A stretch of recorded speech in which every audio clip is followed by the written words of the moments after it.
আমি আজি DHIC 132 যেটো আমি পিৰিয়ড ইয়াত আমাৰ হিষ্ট্ৰীত আছে এটো হল 300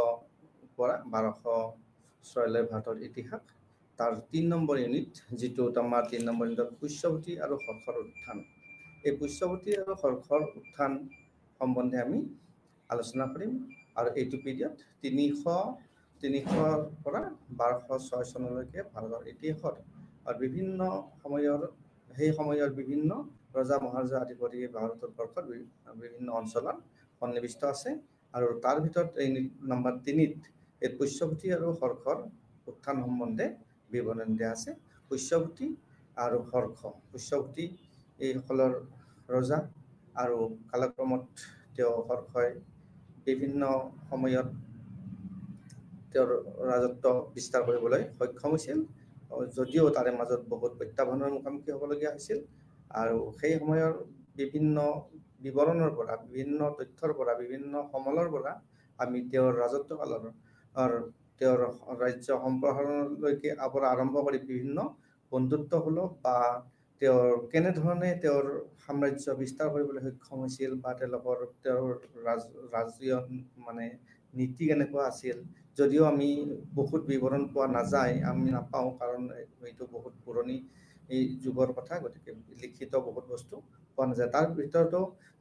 বিভিন্ন সময়ত সেনা পৰিব্ৰাজকে হওক বা আলবেনিৰ ভ্ৰমণে হওক বা হৰ্ষচৰিতৰ বিৱৰণে হওক বা আৰু যেনেকৈ আমাৰ মধুবন কভাৰ প্লেট আৰু ভাস্কৰনৰ কভাৰ প্লেটত বিভিন্ন ধৰণে উল্লেখ আছে তেওঁৰ জয় বিজয় আৰু পৰাক্ৰমৰ বা তেওঁ এটা সময়ত সেই গুপ্তসকলৰ পিছৰ ভাৰতৰ শ্ৰেষ্ঠ সম্ৰাট বুলিও কোৱা হৈছিল সেইবিলাক বিৱৰণ আমি এইটো অধ্যায় অধ্যয়ন কৰাৰ পিছত এই সম্বন্ধে আমি জানিব পাৰিম এতিয়া কথা হ'ল কি এইটো পাঠ অধ্যয়ন কৰোঁতে আমি পুষ্যৱতী আৰু হৰ্ষৰ উত্থানৰ যেটো পাঠৰ উদ্দেশ্য এইটো পঢ়াৰ পিছত আমি এই ইউনিট আমি পঢ়িম আমি বহুত কথাই জানিব পাৰিম তাৰে ভিতৰত খ্ৰীষ্টপূৰ্ব 5মৰ পৰা 6ষ্ঠ শতিকাত উত্তৰ ভাৰতৰ ৰাজনৈতিক পৰিস্থিতি কেনেধৰণে সলনি হৈছিল কেনেধৰণে সেই শতিকাত সেই সময়ত ৰাজনৈতিক পৰিৱৰ্তন ঘটিবলৈ পাইছিলে আমি সেই সম্বন্ধে জানিম কাৰণ সেই সময়ত গুপ্ত সাম্ৰাজ্যৰ পতনৰ পিছত বিভিন্ন সৰু বৰ ৰজাসকলে কালক্ৰমত গৈ পেলাই শাসনভাৰ ল'বলৈ সক্ষম হৈছিল তাৰ পিছতে আমি 2 নম্বৰ যেটো আমাৰ উদ্দেশ্য আমি তাতে জানিম যে নতুন প্ৰকাৰৰ ৰাজনৈতিক কেন্দ্ৰৰ তাত উদ্ভৱ হৈছিল আৰু সেই সকল আছিল জয় বৰ আৰু মানে তাত নতুন ঠাই যিবিলাক এডভান্টেজ থাকিছিলে তাত পুৰণি ঠাইত হৈ নতুন ঠাইত যেটো এডভান্টেজ বা মানে বেছি সুবিধাজনক বা সুফল তাত তেওঁলোকে সম্প্ৰসাৰণ কৰিছিলে তাৰপিছত আমি কিয় উত্তৰ ভাৰতৰ নতুন ৰাজনৈতিক কেন্দ্ৰ হিচাপে হৈ পৰিছিল সেই বিষয়ে আমি জানিব পাৰিম উত্তৰ ভাৰতৰ যে কোনো এখন শক্তিশালী ৰাজ্য বা ৰাজনৈতিক মানে কেন্দ্ৰ হৈ পৰিছিল সেই বিষয়ে আমি জানিব পাৰিম আৰু সেইটো সম্ভৱতঃ আমাৰ উত্তৰ প্ৰদেশৰ বিভিন্ন অংশত সিঁচৰিত হৈ আছে তাৰপিছত আমি হৰ্ষ ৰাজনৈতিক কাৰ্যকলাপ হৰ্ষবৰ্ধনে তেওঁৰ ৰাজনৈতিক তেওঁৰ কালত কেনেধৰণে ৰাজ্য শাসন কৰিছিল কেনেধৰণে প্ৰজাৰ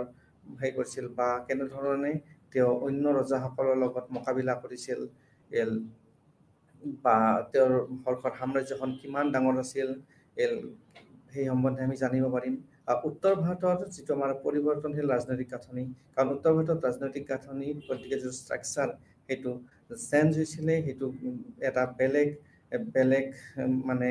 ৰাজতন্ত্ৰৰ পৰা আন এটা ৰাজতন্ত্ৰলৈকে পৰ্যবেক্ষিত হৈছিল কিহৰ কাৰণে তাত যেহেতু তেওঁলোকৰ কোনো উত্তৰাধিকাৰী নাছিল তাৰ ফলত তেওঁ এই দুখন ৰাজ্যৰ দুটা হেহৰ তেওঁ মানে ৰাজভাৰ হাতত বা শাসনভাৰ হাতত ল'বলগীয়া হৈছিল আৰু লাষ্টৰ পিছত আৰু এটা অবজেক্টিভ আছে উদ্দেশ্য আছে আৰু সেইটো হৈছে কনজৰ উত্থানৰ প্ৰভাৱ বা তাত ত্ৰিপাক্ষিক সংগ্ৰাম বুলি ক'লে তৃতীয় তিনি মানে বিভিন্ন ধৰণৰ আমি এটা কথা ক'ব লাগিব যে যিকোনো ৰজাই নহওক কিয় ৰজাৰ শত্ৰু থাকিবই আৰু শত্ৰু আছিলে আৰু বিভিন্ন যেনেকৈ হুনসকল তেওঁলোকৰ প্ৰধান শত্ৰু আছিল তেনেকৈ পুলকেশিন বা গৌড়সকল বিভিন্ন সময়ত তেওঁলোকৰ লগত প্ৰতিদ্বন্দ্বিতাত লিপ্ত হৈছিল বা তেওঁলোকৰ যিটো কন্যাকুব্জ তেওঁলোকে মানে শাসনভাৰ ল'বলৈ বা তাক দখল কৰিবলৈ বিভিন্ন ধৰণে চেষ্টা কৰিছিল গতিকে এই যিকেইটা আমাৰ উদ্দেশ্য এই পাঠটিৰ উদ্দেশ্য এইকেইটা যেতিয়া আমি পাঠটো সমাপ্ত কৰিম তাৰপিছত আমি এই সম্বন্ধে আমাৰ প্ৰত্যেকটো উদ্দেশ্য যিটো আমি হাতত লৈ পেলাই আগুৱাইছোঁ সেই উদ্দেশ্যটো আমাৰ আৰু ফলপ্ৰসূ হ'ব আমি বুজি পাম আমি জানিব পাৰিম পাঠটো অধ্যয়নৰ পৰা যে পুষ্যভূতি আৰু হৰ্ষৰ উত্থান এতিয়া কথা হ'ল আমাৰ যে আমি আৰম্ভণিতে যদি আমি ক'ব যাওঁ যে সেই সময়ত কোনো তেনেধৰণৰ মানে বিশেষ সেই নাছিলে বিভিন্ন ধৰণৰ ৰুলিং মানে শাসক গুপ্তাৰ পিছত উত্তৰ ভাৰতত বিভিন্ন ধৰণৰ শাসক আছিল নিউমাৰাছ মানে ৰুলিং ফেমিলিজ আছিল যেনেকে মুখাৰী কন্যাকুব্জৰ মুখাৰীসকল বা আমি চাব যাওঁ যে নিউমাৰাছ ৰুলিং ফেমিলিজ তাত আছিলে বা গুপ্তাসকল মগধৰ আছিল বা গৌড়সকল আছিল ৱেষ্ট বেংগলত বা মধ্যকাশ আছিল আৰু থানেশ্বৰত পুষ্যৱতী আছিল থানেশ্বৰ এই যে আমি নহস্ৰৰ কথা আমি কৈছোঁ তেওঁলোকতো পুষ্যৱতী এই হেৰিয়ৰ আছিলে আৰু তেওঁলোকৰ ৰাজধানী আছিল থানেশ্বৰ এনেকৈ বিভিন্ন সময়ত তেওঁলোকৰ এইবিলাক গুপ্তাসকলৰ অধীনতে আছিল কিন্তু কালক্ৰমত তেওঁলোকৰ মাজত বিভিন্ন ধৰণে যিটো জয়স্পৃহা বা শাসনভাৰ লোৱাৰ এটা ক্ষমতাকেন্দ্ৰিক ৰাজনীতি বা ৰাজ্য শাসনৰ কাৰণে তেওঁলোকৰ যিটো এটা অক্লান্ত চেষ্টা বা প্ৰচেষ্টা তাৰ ফলত তেওঁলোকে শাসনভাৰ বিভিন্ন সময়ত ল'বলৈ সক্ষম হৈছিল আৰু প্ৰথমতে তেওঁলোকে কিন্তু গুপ্তসকলৰে অধীনতে আছিল আৰু লাহে লাহে তেওঁলোকে এই বিভিন্ন ধৰণৰ ৰজাসকলৰ তাৰ মাজতে উত্থান হ'ল আৰু এনেকে আমি পৰৱৰ্তী সময়ত হৰ্ষবৰ্ধনৰ ৰাজসিংহাসনত দখল কৰা আৰু উত্তৰ ভাৰতত তেওঁ ৰাজ্য বিস্তাৰ সম্বন্ধে আমি বিশেষ ধৰণে আমি জানিব পাৰিম তাৰপিছত আমি আহোঁছে যে নেক্সট আমি আহিম যে কনৌজত যে মানে কেনেধৰণে চেঞ্জিং পলিটিকেল চিন ৰাজনৈতিক নৰ্থ ইণ্ডিয়া উত্তৰ ভাৰতত যে ৰাজনৈতিক এই মানে পৰিৱেশটো কেনেধৰণে পৰিৱৰ্তন হৈছিল সেই সময়ত যেতিয়া এটা নিৰ্দিষ্ট ঠাই এটাৰ এডভান্টেজ লোকেশ্যনেল এডভান্টেজ থাকে মানে অন্য ঠাইত তুলনাত আন ঠাইৰ যিটো মানে চাউণ্ড এৰিয়া হয় সেই এৰিয়াটোত কি হয় তাত ৰাজ শাসন কৰিবলৈ যেনেকৈ তাত শিল থাকে ৰিভাৰ থাকে নদী থাকে বা বেলেগ বেলেগ অঞ্চল থাকে আৰু সেইবিলাকত কি হয় লেণ্ডত কানেকশ্যন ৱাটাৰ কানেকশ্যন অৰ্থাৎ আমি ক'ব খুজিছোঁ যে ট্ৰেন্সপৰ্টেশ্যনৰ তাত বিশেষ সুবিধা লাভ কৰে আৰু তাৰ ফলত কি হয় সেইসকল অঞ্চলত ৰাজ শাসন কৰিবলৈ সুবিধা হয় কাৰণ যাতায়াতটোৱে হৈছে আৰ্মিৰ কাৰণে হওক বা অন্যান্য সময়তে হওক যে যাতায়াতটোৱে হ'ল মূল বস্তু যদি যাতায়াত সুকলমে কৰিব পৰা হয় তো তেওঁলোকৰ শাসন কালত শত্ৰুৰ লগত মোকাবিলা কৰা বা বিভিন্ন ধৰণে কাৰ্য কৰাৰ ক্ষেত্ৰত সফল হয় যাতায়াত বস্তু বাহানি আমদানি কৰা আদি কৰি যিটো ব্যৱসায় বাণিজ্যৰ কথা আছে সেইবিলাকতো তেওঁলোকে বিশেষভাৱে লাভ কৰে আৰু এই যে নতুন এডভান্টেজ থকা নতুন ঠাইবিলাক গঢ়ি উঠিছে সেইবিলাকক মানে আমাৰ যিটো এপিগ্ৰাফত যিটো আমাৰ উল্লেখ আছে আৰু সেইবিলাকক আমি জয়স্কন্ধ বৰচজ বুলি কওঁ আৰু যদি আমি লিটাৰেলি তাৰ মিনিংটো ক'ব যাওঁ যে সেইটো কেম্প অফ ভিক্টৰী বুলি কোৱা যায় যে বিভিন্ন অঞ্চলত পৰাভূত কৰি তাত তেওঁলোকৰ এটা বিস্তাৰিত এৰিয়া দখল কৰিলে কাৰণ তাৰ লোকেশ্যনেল এডভান্টেজ ঠাই বিশেষে তাৰ এটা মানে এডভান্টেজ মানে থাকে আৰু তাৰ ফলত কি হয় যে তেওঁলোকৰ ৰাজ শাসন কৰিবলৈ যেনেকৈ আৰ্মি হওক বা আমি যেনেকৈ এইমাত্ৰ ক'লোঁ যে তাত যাতায়াতৰ কথা হওক যিটো ৰোড বা আগতে যিহেতু আমাৰ আৰু সেই সময়ত ৰেলৰ কথাই নাহে ৰাস্তাও আমাৰ ইমান বেছি ডেভেলপ হোৱা নাছিল কিন্তু ঠাই বিশেষে আমাৰ যিটো ৱাটাৰ যিটো পানীৰ এই যাতায়াত সেইটো খুব বেছি সুচল আছিল আৰু মানুহে বেছিকৈ যেনেকৈ আমাৰ প্ৰাচীন সভ্যতাবিলাক নদীৰ পাৰত অৱস্থিত আছিল তাৰ কিছুমান এডভান্টেজ আছিল আৰু সেইকাৰণে তেওঁলোকৰ তাত ৰাজ্য বিস্তাৰ কৰি ঠিক তেনেকৈ আমাৰ সেই আগৰ ৰজাসকলেও তেনেকৈ এটা য'ত নেকি তেওঁলোকে নিজকে প্ৰতিৰোধ কৰিব পাৰে সুৰক্ষা দিব পাৰে তেনেকুৱা অঞ্চলত তেওঁলোকৰ মানে কি ৰাজ শাসন বা তেওঁলোকৰ ৰাজধানী গঢ়ি উঠিছিল কাৰণ শত্ৰুপক্ষৰ লগত যুদ্ধ কৰি তেওঁলোকৰ নিৰাপত্তাৰ কথা জড়িত হৈছিল আৰু যাতায়াতৰ যিটো বস্তু অস্ত্ৰ শস্ত্ৰ আদি কৰি বিভিন্ন ধৰণৰ বেপাৰ বাণিজ্যকে আদি কৰি এটা কেন্দ্ৰ গঢ়ি উঠিব পাৰে তেনেধৰণৰ অঞ্চলত তেওঁলোকৰ ৰাজ্য বিস্তাৰ আৰু লগতে মূল কেন্দ্ৰবিলাক তাত স্থাপন কৰি লৈছিলে তাৰপিছত এতিয়া আমি যেটো কোনোজন নতুন ৰাজনৈতিক কেন্দ্ৰ নতুন ৰাজনৈতিক কেন্দ্ৰ হিচাপে এইটো গঢ়ি উঠিছিল গতিকে তাৰ আগত আমি আৰু এটা কথা ক'ব লাগিব যে new type of political centres in জয়স্কন্ধ বৰ্ডছত যিটো নতুন পলিটিকেল হৈছিলে তাত কি আছিলে লেণ্ড গ্ৰেণ্ট ছিষ্টেমৰ ব্যৱস্থা আছিলে বা তাত ব্ৰাহ্মণসকল বা যিবিলাক আমাৰ মনেষ্ট্ৰিজ আছিল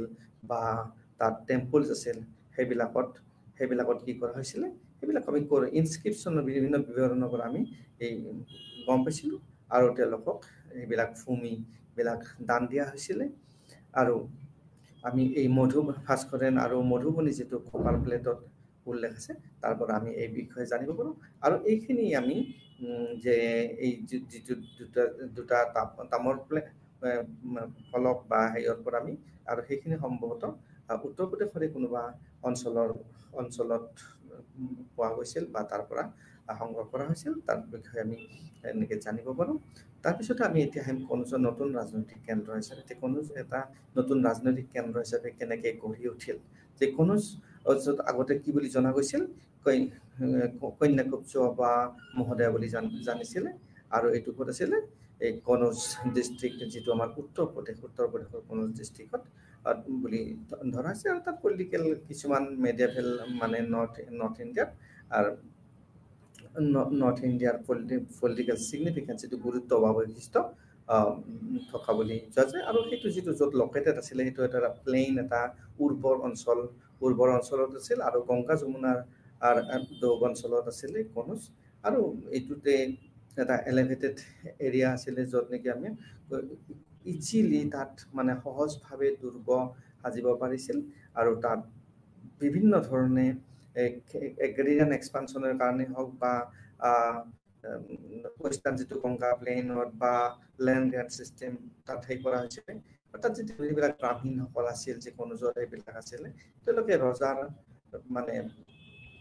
আনুগত্য লাভ কৰিবলৈ বা ৰজাৰ পৰা বিভিন্ন ধৰণে আদায় কৰিবৰ কাৰণে ৰজাৰ লগত তেওঁলোকে লাগি থাকিছিলে আৰু তেওঁলোকে আধিপত্য বিস্তাৰ কৰিছিলে ব্ৰাহ্মণসকলে আৰু তাৰ পৰা তেওঁলোকে তাত ছেটেল হৈছিলে তাৰপিছতে তাত যিবিলাক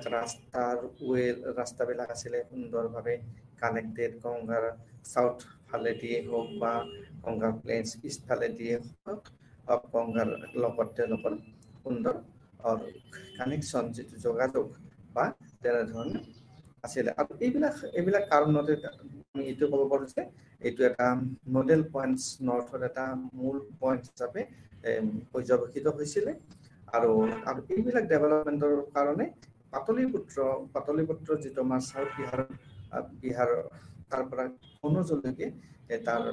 ৰাজধানী সম্প্ৰসাৰণ হৈছিলে তালৈকে লৈ যোৱা হৈছিলে আৰু যিটো পোষ্ট গুপ্তাসকলৰ পিছত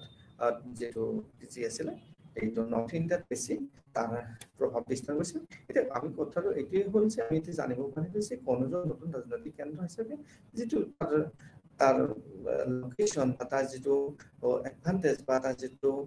দুৰ্গ তাৰ যিটো দুৰ্গৰ কথা আমি এইকাৰণে ক'ব লাগিব যে প্ৰতিৰক্ষাৰ কথাটো তাত জড়িত হৈ থাকে আৰু তাত যিটো প্লেইন আছিল আৰু লেণ্ড গ্ৰেণ্টৰ কথাটো তাত উল্লেখ কৰা হৈছিল আৰু কনৌজত এই যিবিলাকে ব্ৰাহ্মণসকলে তাত ছেটেল হৈছিলে তেওঁলোকে ৰজাৰ পৰা যিটো আশীষ পাবৰ কাৰণে বা বিভিন্ন ধৰণে লাৰ্জ নাম্বাৰ অফ পিপল যিটো তেওঁলোকে ৰয়েল কোৰ্টত মানে কৰিবৰ কাৰণে খুব অহৰহ চেষ্টা বা প্ৰচেষ্টা চলাই গৈছিল আৰু তেনেকৈ এইটো এটা গংগা মানে ইষ্ট বা চাউথৰ ফালৰ প্ৰতি তেওঁলোকৰ লগত কানেকশ্যন হৈছিলে আৰু এটা অতি উন্নত কেন্দ্ৰলৈকে ৰূপান্তৰিত হৈছিলে বা পৰ্যবেক্ষিত হৈছিলে গতিকে আমি এইটো ক'ব পাৰোঁ যে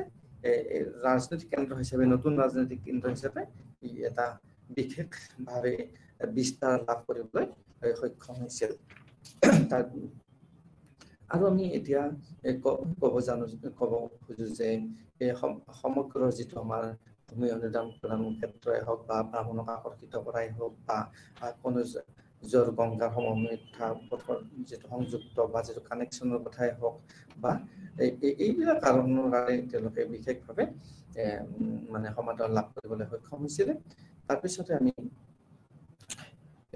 আৰু এটা বস্তু আমি ইয়াত চাব লাগিব যে এই যিটো আমাৰ পলিটিকেল চেণ্টাৰ কন্যাকুব্জত যিটো ফাৰ্ষ্ট এফিয়াৰ হৈছিলে, তো সেইটো আছিলে আমাৰ যিটো হৰ্ষচৰিতত, সেইটো আমি এই হৰ্ষচৰিতত আমি উল্লেখ পোৱা গৈছে। হৰ্ষচৰিতত আমি তাৰ উল্লেখ পাইছোঁ। আৰু যিটো বৰ্তমানৰ উত্তৰ প্ৰদেশ জিলা যিটো গুৰুত্ব বহন কৰিছে বা উত্তৰ ভাৰতত গংগা যমুনা উৰ্বৰ সমভূমিত অৱস্থিত আছিল, দুৱাবৰ আমি কথা ইয়াত উল্লেখ কৰিছোঁ, বা আদালতত ব্যাপকভাৱে তেওঁলোকে যিবিলাক আমি কনৌজৰ ব্ৰাহ্মণসকলৰ কথা কৈছোঁ যে তেওঁলোকে বিশেষভাৱে সন্মানিত হৈছিল। আৰু কনৌজ আছিল মানে পূব দিশে গংগাৰ সমভূমিত যোৱা পথত, আৰু সুন্দৰকৈ দক্ষিণলৈকে তাৰ এটা সুন্দৰ কানেকশ্যন আছিল। আৰু এই সকলো কাৰণৰ লগত তেওঁলোকে ক্ষমতালৈ উঠিছিল আৰু উত্তৰ এটা গুৰুত্বপূৰ্ণ নদীৰ বিন্দু হৈ পৰিছিল। গতিকে আমি যদি দক্ষিণ বিহাৰৰ পাটলিপুত্ৰৰ কথা আহিল, এতিয়া মূল কথাটো আহিল যে ইয়াতে ৰাজনৈতিক কেন্দ্ৰ আৰু কন্যাকুব্জ প্ৰথমতে হৰ্ষচৰিতত আসন হিচাপে দেখা যায়। আৰু হৰ্ষবৰ্ধনৰ ভগ্নী এই পুষ্যৱতী ৰাজকুমাৰী ৰাজ্যশ্ৰীক মৌখৰীসকলৰ যিটো গ্ৰহবৰ্মনৰ সৈতে তেওঁলোকে বিবাহ দিছিলে। আৰু এইটোৱে হ'ল যে সেই সময়ৰ ৰজাসকলৰ এটা ডিপ্ল'মেটিক সম্পৰ্ক বা এটা তেওঁলোকৰ মাজত ভাল এটা শাসন মানে কি সম্পৰ্ক ৰাখিবৰ কাৰণে এটা বৈবাহিক যিটো মেট্ৰিমনিয়েল ৰিলেশ্যন তেওঁলোকে এষ্টাব্লিছ কৰিছিল, যাতে তেওঁলোকে লগত যুদ্ধ বিগ্ৰহ নহয় বা এটা বন্ধুত্ব সুলভ বা এটা সুন্দৰভাৱে তেওঁলোকে চলি থাকিব পাৰে। তাৰ কাৰণে তেওঁলোকে এই ধৰণৰ এটা ৰাজনৈতিক কৌশল অৱলম্বন কৰিছিল, যাৰ ফলত তেওঁলোকে নিৰাপদ হ'ব পাৰিছিল। আৰু আমি ইয়াত কেইবাবাৰো উল্লেখ পাম যে তেওঁলোকৰ যেনেকৈ হৰ্ষবৰ্ধনৰ ভনীয়েকক হেৰিয়লৈকে বিয়া দিয়া হৈছিল। আৰু সেইটো ক'ত আছিলে আমাৰ হৰ্ষচৰিতত আমি উল্লেখ পাইছোঁ, যিটো আমাৰ পুষ্যৱতীৰ ৰাজকুমাৰী ৰাজ্যশ্ৰীক মৌখৰীসকলৰ মানে গ্ৰহবৰ্মনৰ সৈতে বিবাহ দিয়া হৈছিল। তো তাৰপিছতে হৰ্ষবৰ্ধন ৰজা মানে এটা বেলেগ পৰিঘটনাৰ পিছত হৰ্ষবৰ্ধন ৰজা হৈ পৰিল। আৰু তেওঁ আচলতে হাৰিয়ানাৰ যিটো থানেশ্বৰৰ সেইৰ ৰজা আছিলে, কিন্তু যিহেতু এইফালে তেওঁলোকৰ কোনো উত্তৰাধিকাৰী নাছিল, যিটো আমি ক'ব খুজিছোঁ যে গ্ৰহবৰ্মনৰ নথকাৰ কাৰণে তেওঁলোককে হৰ্ষবৰ্ধনকে এইহৰে মানে ৰজা পাতিছিলে। আৰু তেওঁ দুখন অঞ্চলৰ দুখন হেৰিয়ৰ ৰজা হ'বলৈ সক্ষম হৈছিল। আৰু ৰাজধানী তেওঁৰ চহৰখন থানেশ্বৰৰ পৰিৱৰ্তে তেওঁ সেইলৈকে কন্যাকুব্জলৈকে লৈ গৈছিল। তাৰো বহুত কাৰণ আছে, যিহেতু থানেশ্বৰৰ উত্তৰ পশ্চিম ওচৰত আছিল। আৰু তাত আৰু এটা কথা আছে, হুণসকলে বিভিন্ন সময়ত বিভিন্ন ক্ষেত্ৰত বহুত প্ৰভাৱ বিস্তাৰ কৰিছিলে আৰু বহুত অসুবিধাৰ সন্মুখীন কৰিছিল। গতিকে হৰ্ষবৰ্ধনে কন্যাকুব্জত এটা অধিক এটা সুফল বা এটা এই লাভ কৰিব বুলি ভাবি যে এটা নিৰাপদ স্থান বা তেওঁলোকৰ পৰা সুৰক্ষিত অনুভৱ কৰিছিল। আৰু সেইকাৰণে তেওঁ তাত পূব দিশত তেওঁৰ ৰাজধানী তালৈকে সম্প্ৰসাৰণ কৰিছিল। আৰু তেনেকৈ তেওঁৰ ৰাজ্য শাসন কৰিবলৈ লৈছিল। তাৰপিছত আমি আকৌ এটা বিভিন্ন হিষ্টৰিয়ানবিলাকে ক'ব কৈছিল, যেনে আৰ এছ শৰ্মা ক'ব খুজিছিল যে এই যে পাটলিপুত্ৰ এটা ডিক্লাইনৰ কথা, যেন পাটলিপুত্ৰৰ যেন পতন আৰম্ভ হৈছিল, সেই বিষয়ে আমি আলোচনা কৰিম। আৰ এছ শৰ্মাৰ অভিমত দিছে যে গুপ্তাসকলৰ পিছত পাটলিপুত্ৰত ৰাজ্যৰ যিটো বাণিজ্য কেন্দ্ৰবিলাক আছিল, তাত কি হৈছিলে ডিক্লাইন বা ডিকে আৰম্ভ হৈছিলে। কিহৰ কাৰণে? তাত বিভিন্ন ধৰণৰ বাণিজ্যিক এইবিলাক হ্ৰাস পাবলৈ ধৰিছিলে আৰু আন ঠাইৰ পৰা যিবিলাক তাত অন্য ৰাজ্যৰ পৰা তাত সেই ৰাজ্যত ব্যৱসায় কৰিবলৈ আহিছিল সেইবিলাকৰ পৰা তেওঁলোকে কি কৰিছিলে টোল বা কৰ সংগ্ৰহ কৰিছিল। গতিকে বাণিজ্য হ্ৰাস কৰাৰ লগে লগে তাত টকাই হওক বা মুদ্ৰাই হওক বা ৰূপেই হওক এইবিলাকৰ পৰিমাণ কমিবলৈ ধৰিছিল আৰু তাত যিহেতু সৈনিক বিষয়া আছিল বা সৈনিক আছিল বা অন্যান্য ৰজাৰ চাকৰিয়াল আছিল তেওঁলোকৰ মাটি জৰিয়তে তেওঁলোকক দৰমহা দিব লগাইছিল। গতিকে সেইটোক আমি যিটো কওঁ চেলাৰিজ থ্ৰু দা এছাইনমেণ্টছ অফ লেণ্ডেৰে তেওঁলোকক দিয়াৰ ব্যৱস্থা কৰিছিলে। আৰু তাৰপিছত যদিও আমি এইটো কথা ক'ব গৈছোঁ যে তাত ব্যৱসায় বাণিজ্যৰ মানে অসুবিধা হৈছিলে, তাত ব্যৱসায় বাণিজ্য হ্ৰাস পোৱাৰ ফলত তাত টকা পইচাই হওক বা বিভিন্ন ধৰণৰ অসুবিধাৰ সন্মুখীন হৈছিল বা ৰজাৰ যিখিনি এই কৰ্মচাৰী আছিল তেওঁলোকক মাটিৰ যোগেদি তেওঁলোকক দৰমহা দিয়াৰ যিটো কথা উল্লেখ কৰা হৈছে। কিন্তু তাত এই মতক কিন্তু কিছুমানে সমালোচনা কৰিছে, এই দৃষ্টিভংগী সমালোচনা কৰিছে, কাৰণ তাৰ মাজতে বিভিন্ন অঞ্চলৰ অৰ্থনৈতিক অধ্যয়ন আৰু অঞ্চলবোৰৰ বাণিজ্য নগৰীয় কেন্দ্ৰসমূহত সামগ্ৰী হ্ৰাসৰ ফালে আঙুলে নিদি কিছুমান ক্ষেত্ৰত কিন্তু তাৰ বাণিজ্য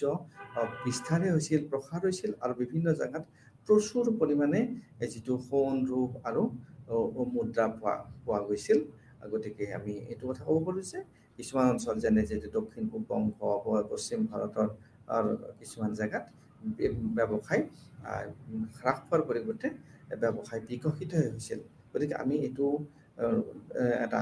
এই দৃষ্টিভংগী যিটো আছিলে যে তাত পাটলিপুত্ৰৰ পতন ঘটিছিল আৰু সেইকাৰণে যে আমাৰ কন্যাকুব্জৰ কথা আমি কৈছোঁ যে তালৈকে তাৰ ৰাজধানী সম্প্ৰসাৰণ হৈছিল, সেই কথাটো কিছুমান সমালোচকে সমালোচনাও কৰিছে তেনেকৈ যে সেইটো নহয় যে তাত ফ্ল'ৰ ষ্টেট মানে খুব এটা ভালদৰে তাত হৈছিল আৰু তাত প্ৰচুৰ পৰিমাণে গ'ল্ড হওক বা পিয়ৰ চিলভাৰ হওক বা কইন হওক এইবিলাক পোৱা হৈছিল আৰু তাৰ মাজতে ইণ্টাৰ আৰু ইণ্টাৰ ৰিজনেল যিটো ট্ৰেড এটা লাৰ্জ স্কেলত এটা মানে বহল ভিত্তিত নিজৰ মাজত নিজৰ ৰাজ্যৰ মাজত বা অন্য ৰাজ্যৰ মাজতো তাত ব্যৱসায় বাণিজ্য সম্প্ৰসাৰণ হোৱা বুলি ক'ব খুজিছে কিছুমান সমালোচকে। তাৰপিছতে আমি হৰ্ষই ইয়াক ৰাজধানী হিচাপে বাছনি কৰাৰ পিছত যেতিয়া ৰাজধানী কৰিলে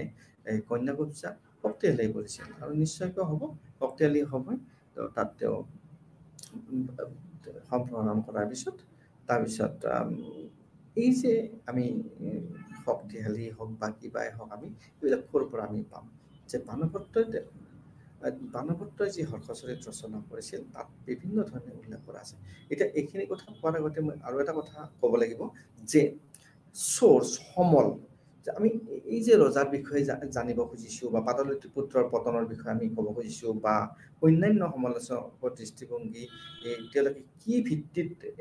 তেওঁলোকৰ মতবিলাক আগবঢ়াইছে সেইবিলাক আমি জানিবৰ কাৰণে আমি সমল কিছুমান আমি ব্যৱহাৰ কৰিব লাগিব। বিভিন্ন ধৰণৰ চ'ৰ্চ বিভিন্ন ধৰণৰ সমল আছে আৰু এই সমলবিলাকৰ পৰাই সেইবিলাক প্ৰাইমাৰী চ'ৰ্চ হ'ব পাৰে, ছেকেণ্ডাৰী চ'ৰ্চেছ হ'ব পাৰে। আমি তাৰ পৰা যদি তাম্ৰলিপিটো প্ৰাইমাৰী চ'ৰ্চ হ'ব, যদি কলমৰ কিতাপত আমি কিছুমান লিখিত বস্তু সেইটো ছেকেণ্ডাৰী চ'ৰ্চেছ হ'ব। তো তাৰ পৰা আমি অনুমান কৰিব পাৰোঁ যে সেই সময়ত ৰজাৰ বিষয়ে জানিব পাৰোঁ তেওঁ কোন অঞ্চলত তেওঁ শাসন কৰিছিল, তেওঁৰ কেনেধৰণৰ ৰাজনৈতিক কৌশল আছিল বা তেওঁ কোন ৰাজ্য দখল কৰিছিল বা কেনেধৰণৰ মুদ্ৰা ব্যৱহাৰ কৰিছিল বা কি ধৰণৰ ধাতু তাত ব্যৱহাৰ কৰিছিল বা অস্ত্ৰ শস্ত্ৰ আদি কৰি বা কি ৰণনীতি বা তাত কি কেনেধৰণে সৈন্যবিলাক কি তৰপীয়া যেনেকৈ হৰ্ষৰ হাতী ব্যৱহাৰ কৰিছিল, তো হাতী যুদ্ধৰ কাৰণে। গতিকে এইবিলাক আমি এইবিলাক বিভিন্ন চ'ৰ্চ বা সমল তাৰ পৰা আমি জানিব পাৰোঁ আৰু তেতিয়াহে আমাৰ অধ্যয়ন সম্পূৰ্ণ হ'ব যদি আমাৰ সমল বা চ'ৰ্চ আমাৰ শুদ্ধভাৱে বা উন্নতভাৱে সুন্দৰভাৱে যদি চ'ৰ্চবিলাক আমি কালেকশ্যন কৰোঁ তাৰ পৰা আমি সঠিকভাৱে এই বিষয়ে জানিব পাৰোঁ। আৰু সেইবিলাকেই হ'ল চ'ৰ্চ য'ত নেকি আমি এতিয়া আৰ শৰ্মাৰ অভিমতৰ কথা কওঁ বা সমালোচকসকলৰ অভিমতে কওঁ, তেওঁলোকে সেইবিলাক অধ্যয়নৰ পিছৰ পৰা তাত বিভিন্ন ধৰণে মত আগবঢ়াইছে য'ত যিবিলাক লিপিবদ্ধ হৈছে আৰু কিছুমান কথা তাৰ ভিতৰত যদিও হৰ্ষৰ সম্বন্ধে বিভিন্ন ক্ষেত্ৰত কোৱা হৈছে যে বহুত তথ্য পোৱা নাযায়, তেওঁৰ সমসাময়িক ৰজা কিছুমানৰ পৰা কিছুমান তথ্য সংগ্ৰহ কৰি আমি তাৰ পৰা বিভিন্ন ধৰণে জানিব পাৰোঁ। গতিকে এই যে বিভিন্ন অঞ্চলৰ অৰ্থনীতি অধ্যয়নৰ ক্ষেত্ৰত যেনে বেংগলৰ কথা ক'লোঁ বা পশ্চিম ভাৰতৰ মানে আমি বিহাৰৰ কথাই কওঁ বা ডেক্কানৰ কথা আমি কওঁ তো তাত বাণিজ্য সম্প্ৰসাৰণ আৰু ভালদৰে চলি থকা বুলি কোৱা হৈছিলে আৰু ইয়াক হৰ্ষই সেইকাৰণে হৰ্ষই কন্যাকুব্জক ৰাজধানী হিচাপে তেওঁ লৈছিলে থানেশ্বৰৰ পৰিৱৰ্তে আৰু যিহেতু তাত সোণসকলৰ লগতো তেওঁলোকে প্ৰতিদ্বন্দ্বিতা কৰিব লাগিছিল আৰু তেওঁলোকে শক্তিশালী ৰূপত অৱতীৰ্ণ হৈছিলে গতিকে হৰ্ষচ বাণাৱটৰ হৰ্ষচৰিতত বিভিন্ন ধৰণে এইবিলাক উত্থাপন কৰা হৈছে আৰু ইয়াতে এটা ত্ৰিপক্ষীয় সংগ্ৰামৰ কথা উল্লেখ আছে যে ত্ৰিপক্ষীয় সংগ্ৰাম যিটো ষ্ট্ৰাগলৰ কথা হৈছে এই সকলৰ কথা কোৱা হৈছে যেনে গুৰ্জাৰা প্ৰতিহাৰাসকলক ৱেষ্টাৰ্ণ ইণ্ডিয়াৰ পৰা আছিল বা পালসকল বেংগল আৰু বিহাৰৰ পৰা আছিলে আৰু ৰাষ্ট্ৰকূটসকল দেখানো আছিল এইবিলাকৰ সদায় মানে কন্যাকুব্জ মানে কেপচাৰ দখল কৰিবৰ কাৰণে যত্ন কৰিছিল কাৰণ এখন ৰয়েল কেপিটেল আছিলে আৰু হৰ্ষবৰ্ধনে এইখন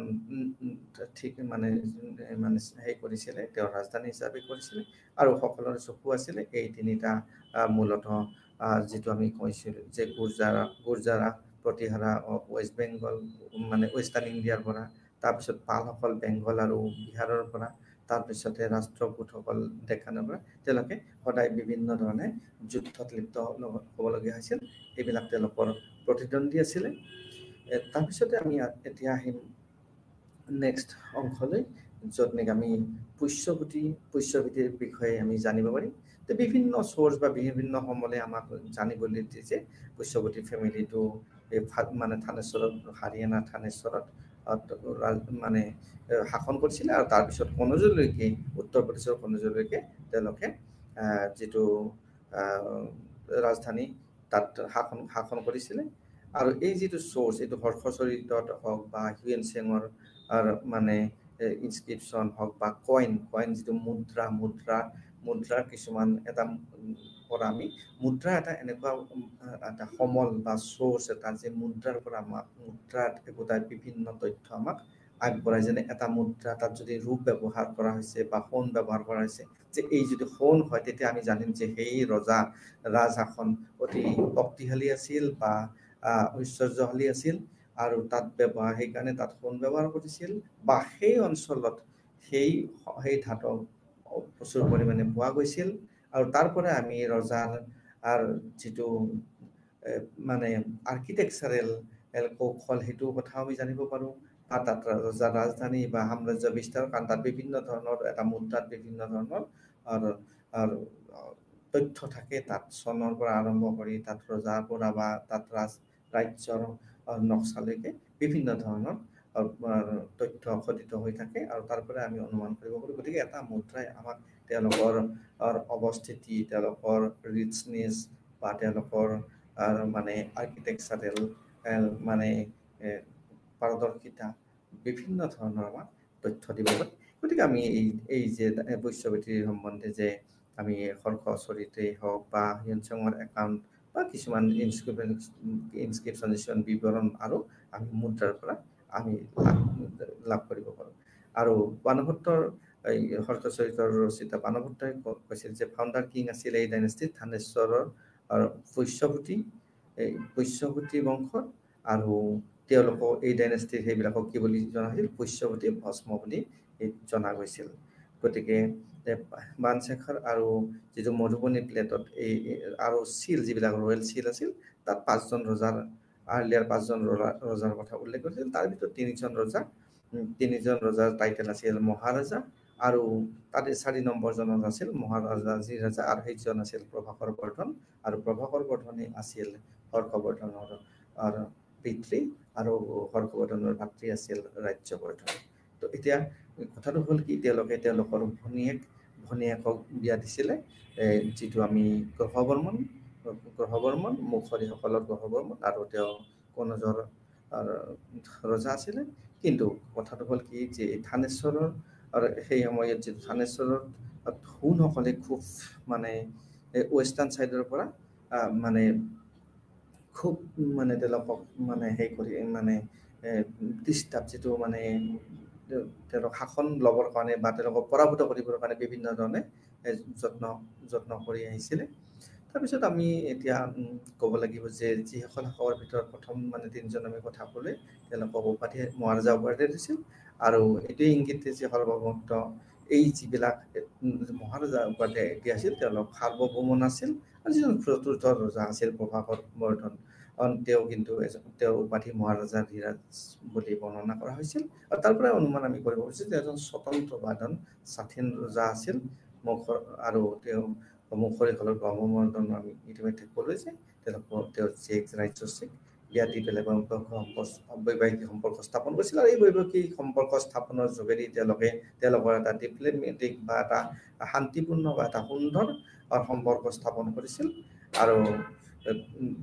গতিকে থানেশ্বৰ পশ্চিম ফালে যিটো সোণসকলৰ এটা প্ৰভাৱ আছিলে আৰু সেইকাৰণে তেওঁলোকৰ ৰাজধানী ইষ্টলৈকে স্থানান্তৰ কৰিছিলে আৰু যিটো ৰাজ্যবৰ্ধনে মালৱসকলক পৰাজিত কৰিছিল তাৰপিছত প্ৰতিৰোধ লোৱাৰ বাবে হৰ্ষৰ দায়িত্বৰে শক্তিশালী সাম্ৰাজ্য স্থাপন কৰিবৰ কাৰণে হৈছিল কিন্তু সেই সময়ত কি হৈছিলে প্ৰভাকৰ বৰ্ধনৰ পুত্ৰ ৰাজ্যবৰ্ধনে কি কৰিছিলে তেওঁলোকক যিটো মানে পৰাভূত কৰিবৰ কাৰণে তেওঁ গৈছিল কিন্তু তেওঁৰ পিতৃ অসুস্থ হোৱাৰ কাৰণে তেওঁ গুচি আহিবলগীয়া হ'ল আৰু কিন্তু পৰৱৰ্তী কালত যুদ্ধৰ আগতে তেওঁ প্ৰভাকৰ বৰ্ধনৰ মৃত্যু হ'ল আৰু তেওঁৰ ৰাজ্যবৰ্ধনৰ ইতিমধ্যে যুদ্ধত মৃত্যু হৈছিলে আৰু তেওঁলোকৰ যি গ্ৰহবৰ্মন আছিল গ্ৰহবৰ্মনকো মৃত্যু হৈছিল আৰু তেওঁলোকৰ ভনীয়েকক ৰাজ্যশ্ৰীক বন্দী বনাইছিল আৰু তেওঁলোকক প্ৰতিহত কৰিবৰ কাৰণে এই হৰ্ষই বিভিন্ন ধৰণে চেষ্টা কৰিছিল আৰু যে হৰ্ষবৰ্ধনৰ যিটো ৰেছপন্সিবিলিটি যিটো দায়িত্ব তেওঁৰ ৰাজ্য শক্তিশালী কৰাৰ কথা সেই বিষয়ে আমি জানিব পাৰিম নেক্সট আমি ভাৰতত তাৰপিছতে আহিলে হৰ্ষৰ ৰাজনৈতিক কাৰ্যকলাপ যে হৰ্ষৰ ৰাজনৈতিক কাৰ্যকলাপ তেওঁ কেনেধৰণে ৰাজ্য শাসন কৰিছিল বা তাৰ উৎস কি আচলতে উৎস লাগে আমাৰ এটা চ'ৰ্চ লাগে চ'ৰ্চ নহ'লে আমি একো কথাই আমি ক'ব নোৱাৰোঁ এটা চ'ৰ্চ লাগে চ'ৰ্চ হ'ল হৰ্ষৰ উৎসৰ ভিতৰত যিটো এপিগ্ৰাফিত যিটো উল্লেখ আছে যে ৰজাৰ ৰাজনৈতিক দিশত বেছিভাগ প্ৰশংসা আৰু তামৰ যিটো প্লেটৰ চাৰ্টাৰৰ ট্ৰুপৰ প্ৰশাসকলে কি কৰিছিলে তাত বিৱৰণ দিছিল আৰু তেওঁলোকে দাবী কৰিছিল যে ৰজা এজন সাৰ্বজনীন সম্ৰাট আছিল যিসকলো মহল জয় কৰিছিল যে হৰ্ষবৰ্ধনৰ বিষয়ে তেনেধৰণে উল্লেখ কৰা হৈছিল আৰু ইয়াৰ আটাইতকৈ পুৰণি আৰ্হি আছিল হৰ্ষৰ যিটো য'ত কি আছিলে হৰ্ষৰ জীৱন সম্বন্ধে আমি তথ্য পাওঁ আৰু এইটো প্ৰথম আনুষ্ঠানিক আছিল য'ত চৰিত্ৰ কাব্যত বিভিন্ন ধৰণে লিখিত বিৱৰণ পোৱা যায় তাৰপিছতে আহিব আকৌ এই ডাইনেষ্টিত সম্বন্ধে আমি কেনেকেনো তেওঁ হৰ্ষই ৰজা হ'বলৈ পালে তেওঁৰ পিতৃৰ মৃত্যু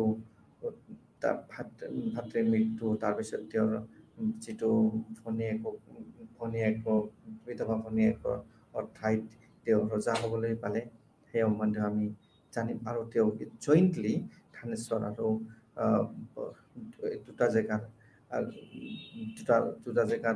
দুটা ৰাজবংশ ৰজা হ'বলৈ পাইছিল সেই বিষয়ে আমি জানিম কিন্তু ৰজাৰ কথা হ'ল কি ৰজাই এই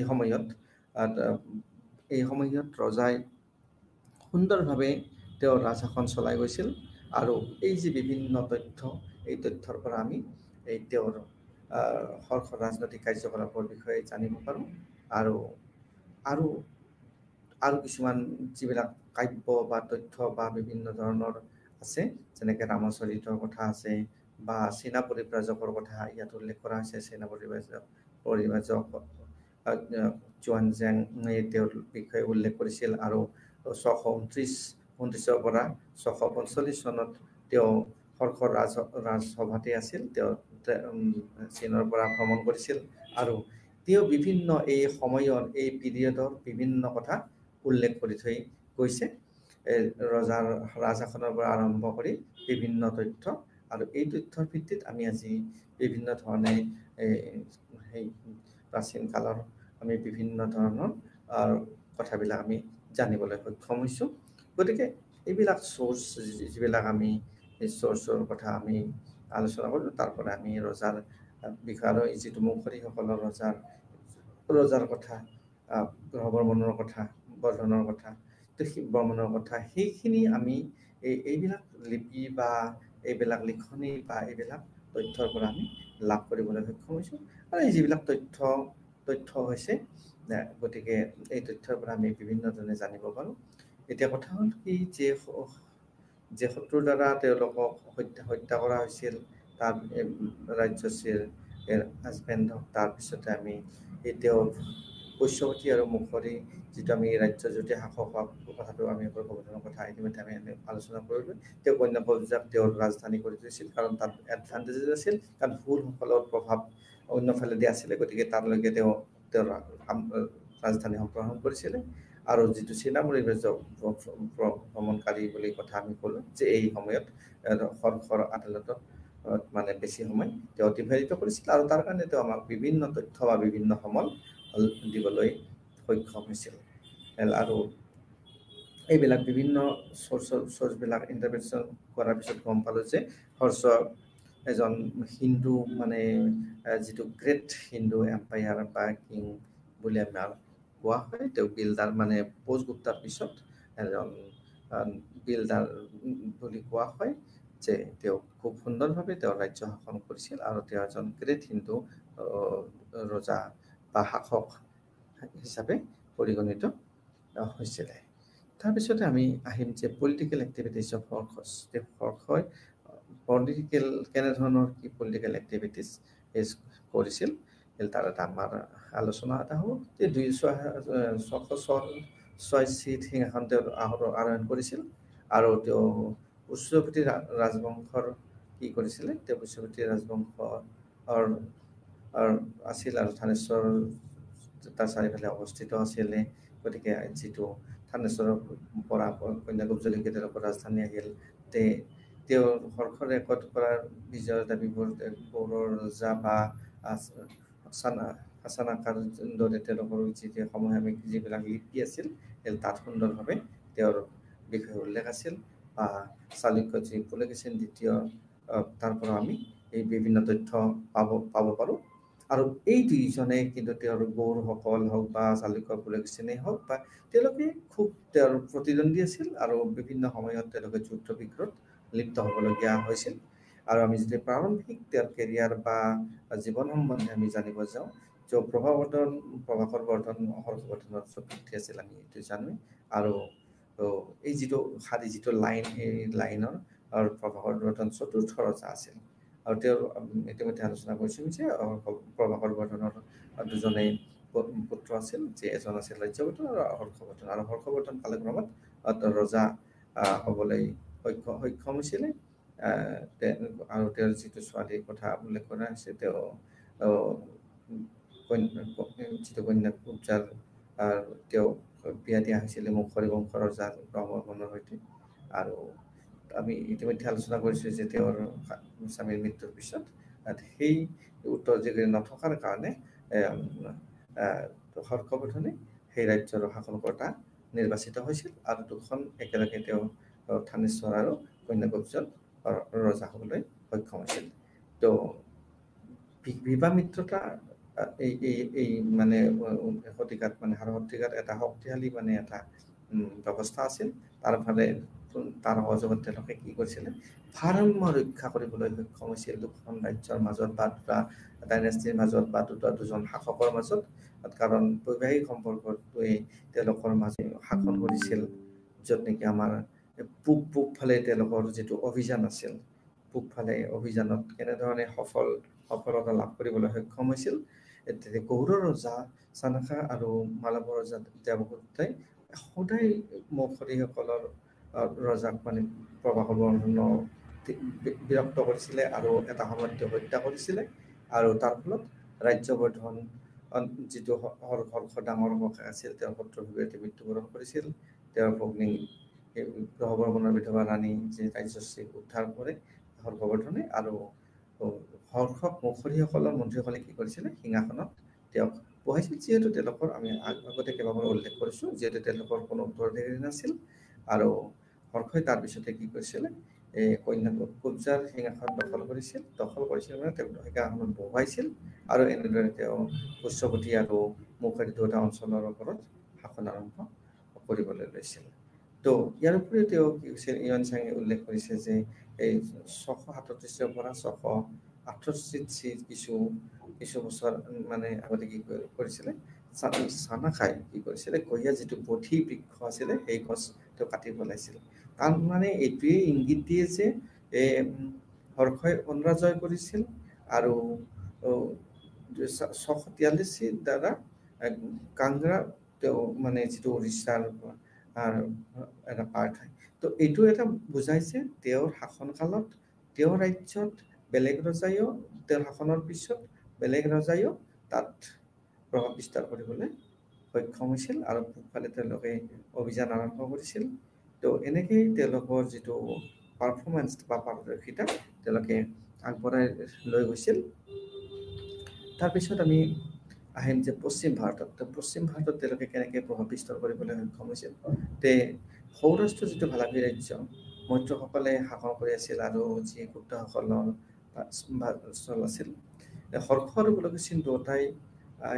মানে কি কৰিছিলে, খুব মানে যুদ্ধত বিগ্ৰহত মানে লিপ্ত হ'বলগীয়া হৈছিল। আৰু তেওঁলোকৰ যিটো আইহোলা যিটো শিলালিপি তাত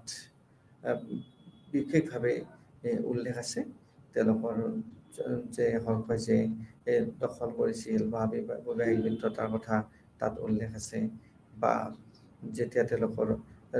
হৰ্ষৰ আৰু তাত এটা হৈছিলে যে পশ্চিম ভাৰতত হৰ্ষৰ আৰু এটা সমস্যাৰ সৃষ্টি হৈছিলে। তো তাত তেওঁ ইয়নচাঙে মানে উল্লেখ কৰিছিলে বিভিন্ন ধৰণৰ আৰু কথা। গতিকে তাৰপিছতে আমি এতিয়া কনফ্লিক্ট পুলকেশনৰ লগত যিটো তাত কনফ্লিক্ট হৈছিল, তাত যুদ্ধ বিগ্ৰহ হৈছিল আৰু তাত এইটো কথাই উল্লেখ কৰা আছে যে হৰ্ষৰ যিটো হাতী সেই যুদ্ধত পৰাভূত হৈছিলে আৰু পুলকেশিন দ্বিতীয়ই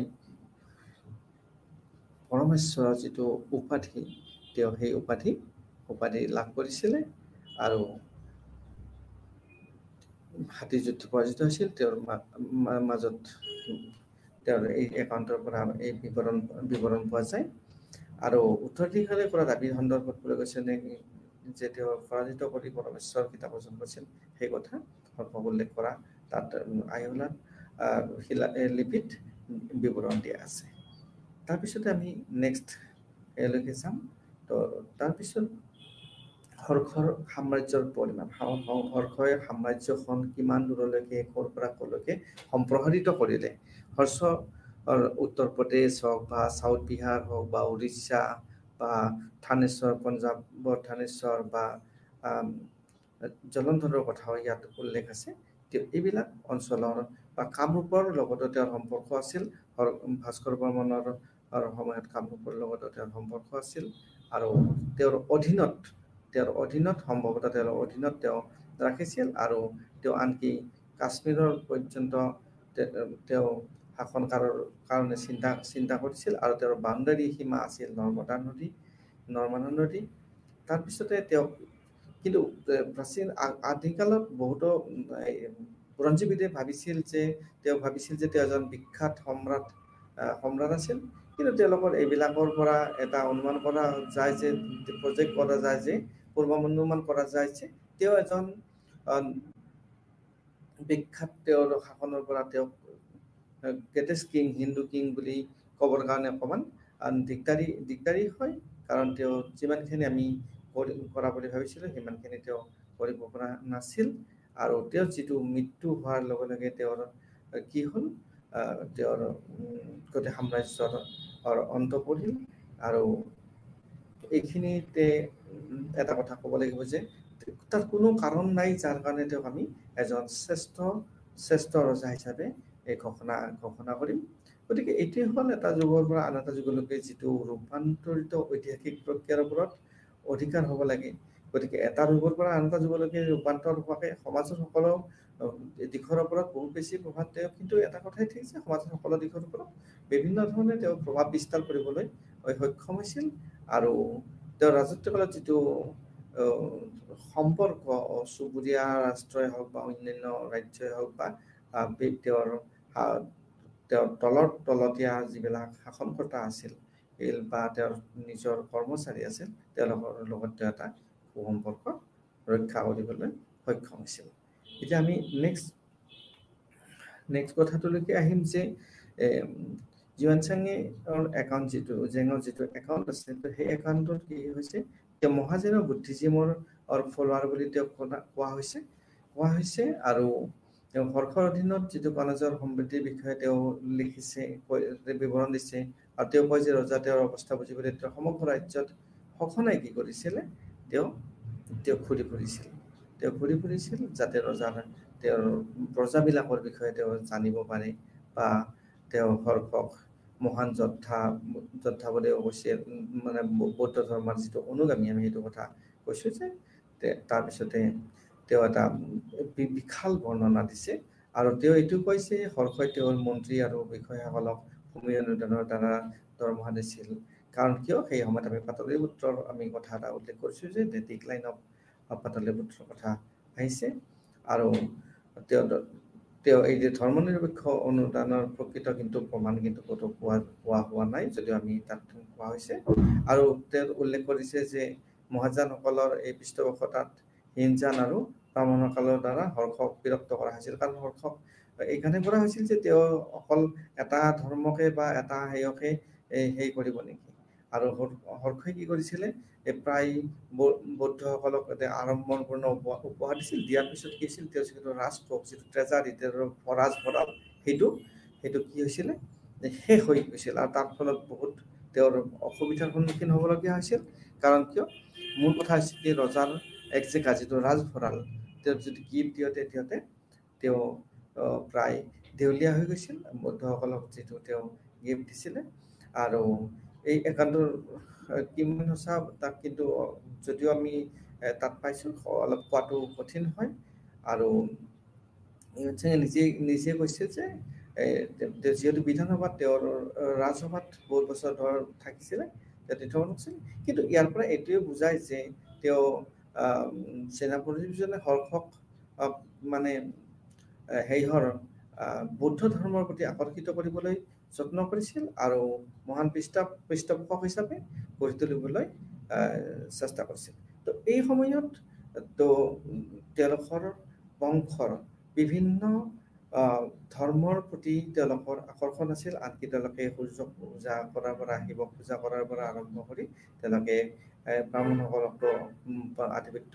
বিস্তাৰ কৰিবলৈ দিছিলে প্ৰাধান্য দিছিলে বা আমি বৌদ্ধসকলৰ কথা আমি জানিব পাৰিলোঁ তাৰপিছতে আমি আহিম হৰ্ষ এৰা হৰ্ষৰ হৰ্ষৰ যুগ যে একাদশ শতিকাত ভাৰতলৈ আহিছিলে আলবেৰুনি আৰু তাৰ হৰ্ষ যুগত যিবিলাক ৰচিত অভিলেখ সেইবিলাকৰ বিষয়ে আমি জানিব পাৰিছোঁ আৰু এই যুগটো 686 পৰা আৰম্ভ হৈছিল আৰু শাসকসকলে তেওঁলোকৰ নামত এটা যুগ আৰম্ভ কৰে যেনেকৈ আমাৰ গুপ্তাসকলেও তেওঁলোকৰ শাসনকালত গুপ্তা এৰা আৰম্ভ কৰিছিল ঠিক তেনেকৈ হৰ্ষ শাসনভাৰ দখল কৰাৰ পিছতে হৰ্ষ এৰা আৰম্ভ কৰিছিলে তাৰপিছত হৰ্ষৰ ৰাজত্বৰ যিটো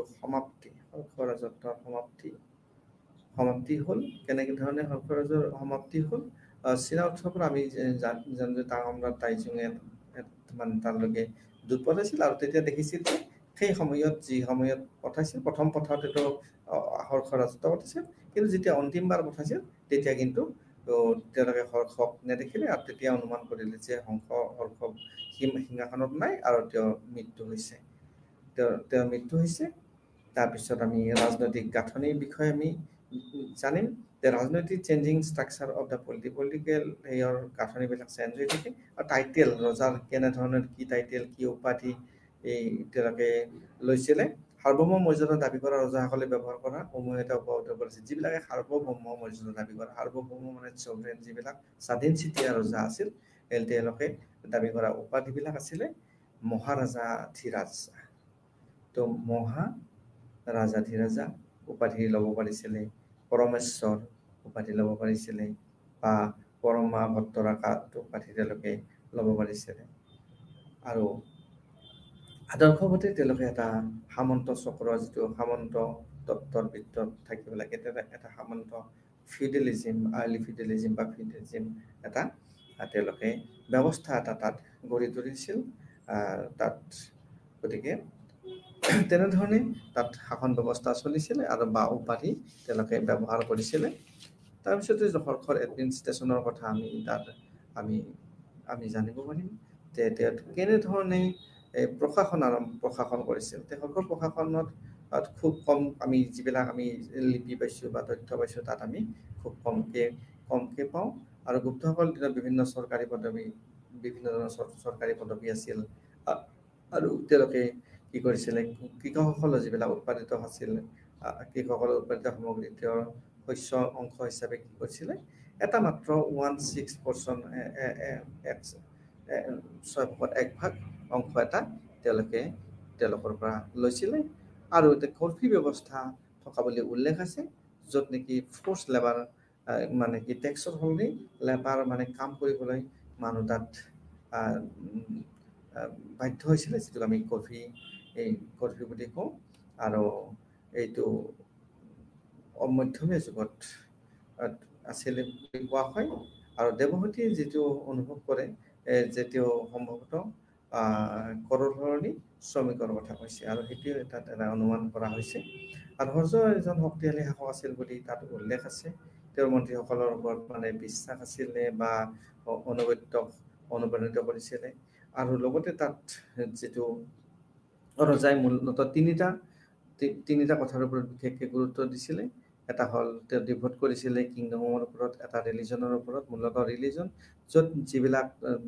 ধৰ্মৰ কাৰণে আহিছিলে তাৰ কাৰণে থকাৰ কাৰণে ব্যৱস্থা বা খোৱাৰ কাৰণে ব্যৱস্থা বা হস্পিটেলৰ ব্যৱস্থা বা তেওঁ বৃক্ষৰোপণৰ কথা ফলাহাৰ বৃক্ষ ৰোৱাৰ কথা তাত উল্লেখ কৰা আছে আৰু লগতে শিক্ষাৰ ক্ষেত্ৰত এডুকেশ্যনেল যিটো তেওঁৰ মানে এষ্টাব্লিছমেণ্ট সেইটো কথা উল্লেখ কৰা আছে তেওঁৰ প্ৰশাসনত ৰাজত্ব কালত বা শাসন কালত তেওঁ এই ধৰণৰ কামতো ব্ৰতী হৈছিল য'ত নেকি তেওঁ শিক্ষা ব্যৱস্থা সম্প্ৰসাৰণ কৰিবলৈ সক্ষম হৈছিলে বা প্ৰজাসকলক বিশেষ বেছি কৰ ব্যৱস্থা বজা নিদিছিলে আৰু তেনেধৰণে তেওঁ শাসন কৰিছিলে আৰু তেওঁ প্ৰজাসকলক তেওঁৰ এটা ছদ্মবেশত বা পৰিচয় নিদিয়াকে বা তেওঁ ভৌগোলিক তেওঁৰ জ্ঞান আছিল আৰু তেওঁ ঘূৰি ফুৰিছিল ৰজাৰ যিবিলাক প্ৰজাৰ কিবা সুবিধা অসুবিধা বা বিভিন্ন ধৰণৰ সমস্যা কিবা আছে নেকি সেইবিলাক জানিবৰ কাৰণে তেওঁ ঘূৰি ফুৰিছিলে তাৰপিছতে তেওঁ সেইখনে তেওঁক এজন শ্ৰেষ্ঠ ৰজা বুলি ক'ব খোজা হৈছিলে আৰু তেওঁৰ প্ৰশাসনীয় দিশত যিটো বানৰ হৰ্ষচৰিত বা ইউৱান চেঙৰ যিবিলাক বিৱৰণ আছে তাত বিভিন্ন ধৰণে উল্লেখ আছে আৰু তথাপিতো তেওঁৰ এডমিনিষ্ট্ৰেশ্যন প্ৰশাসন সম্বন্ধে তেওঁলোকৰ বিৱৰণতো বহুত বেছি উল্লেখ নাথাকিলেও সমসাময়িক বিভিন্ন তাম্ৰলিপি হওক বা বিভিন্ন বিৱৰণী হওক বা বিভিন্ন ধৰণৰ তথ্যৰ পৰা তেওঁৰ বিষয়ে জানিব পৰা যায় আৰু তেনেকৈ ৰজাৰ বিষয়ে তেওঁৰ প্ৰশাসনিক ব্যৱস্থাৰ বিষয়ে তেওঁৰ শাসনৰ বিষয়ে বা তেওঁৰ প্ৰজাসকলৰ কেনেধৰণৰ ব্যৱস্থা কৰিছিল বা ভ্ৰমণকাৰীসকলৰ কাৰণে কেনেধৰণৰ ব্যৱস্থা কৰিছিল শিক্ষাৰ কেনেধৰণে প্ৰসাৰ কৰিছিলে বা কেনেধৰণে তেওঁ কৰৰ ব্যৱস্থা কৰিছিলে বা কৃষকসকলৰ প্ৰতি তেওঁৰ কেনেধৰণৰ ব্যৱস্থা আছিল সকলো বিষয়ে আমি এইবিলাক তথ্যৰ ভিত্তিত আমি আলোচনা কৰিব পাৰিছোঁ তাৰপিছত আমি এতিয়া পলিটিকেল ষ্ট্ৰাকচাৰ ৰাজনৈতিক যিটো তেওঁৰ যিটো ষ্ট্ৰাকচাৰ আছিলে সেই বিষয়ে আমি জানিব পাৰোঁ আৰু তেওঁ পলিটিকেল যিটো ৰাজনীতিৰ কথা আছিলে তাতো বিভিন্ন ধৰণৰ মূলতঃ সেই সময়ত মেট্ৰিমনিয়েল যিটো আমি কথা কৈছোঁ সেই বিষয়ে আমি জানিব পাৰোঁ তাৰ লগতে আমি আৰু এটা কথা আলোচনা কৰিব লাগিব যে হৰ্ষই চুবুৰীয়া দেশসমূহৰ সৈতে বন্ধুত্ব সম্পৰ্ক আছিল তেওঁ এটা ভাল সম্বন্ধ ৰাখিছিল তেওঁ চন্দ্ৰসাম্ৰাজ্যৰ কূটনৈতিক সম্পৰ্ক তেওঁ ৰাখিছিল বা হৰ্ষৰ শাসনকালত সৰ্বোচ্চ উপাধি আছিল যাক নেকি আমি ৰজাসকলৰ সৰ্বোচ্চ ৰজা বুলি কোৱা হৈছিলে আৰু ৰাজ্যসকলৰ সাৰ্বজনীন বিজয় হোৱাৰ লগে লগে তেওঁ আৰু মানে বিভিন্ন ধৰণৰ ব্যৱস্থা হাতত লৈছিলে। গতিকে ৰজা বা মহাৰজা বুলি যিটো আমি জনা গৈছিল বুলি আমি ইতিমধ্যে কৈছোঁ। আৰু পুলকেশিন দ্বিতীয় যিটো শিলালিপি আৰু তেওঁৰ উত্তৰাধিকাৰী আৰু অন্যান্য যিবিলাক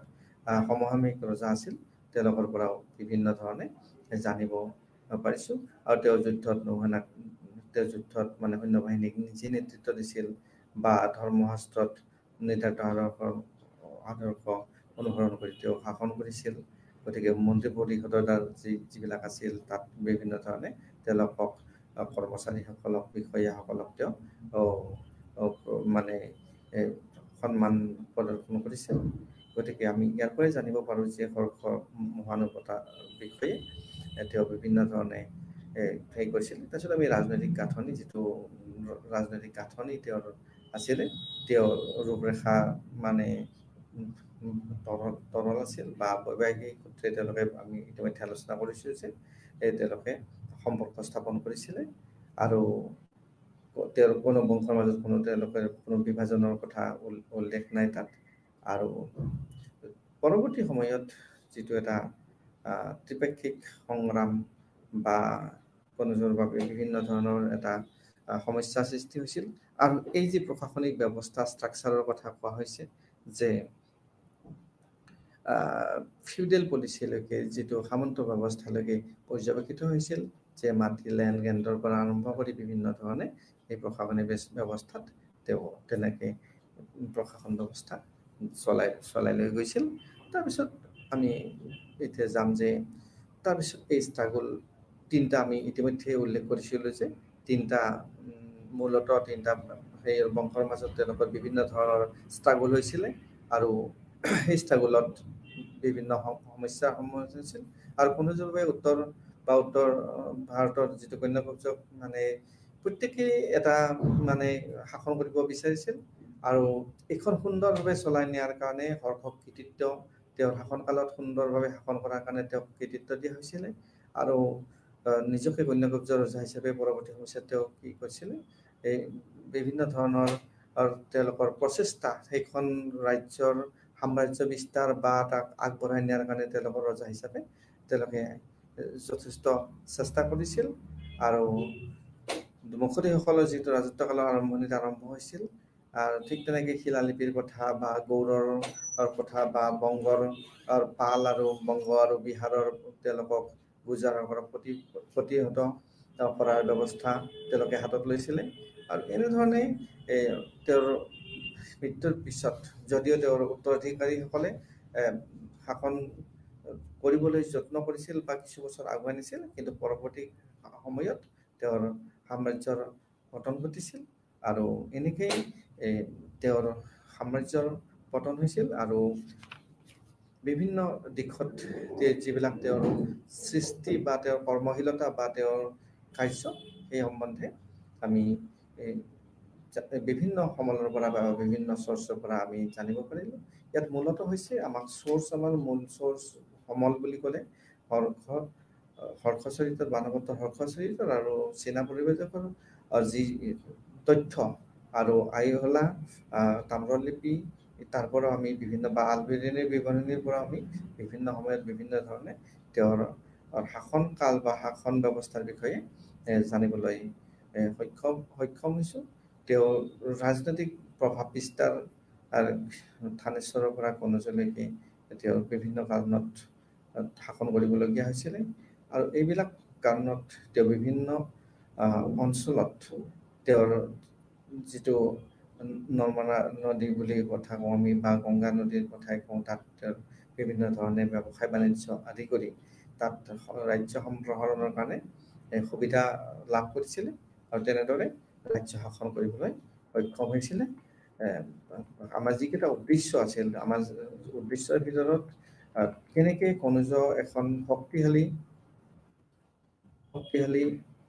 ৰাজ্যত পৰিণত হৈছিল আৰু তাৰপিছত পৰৱৰ্তী সময়ত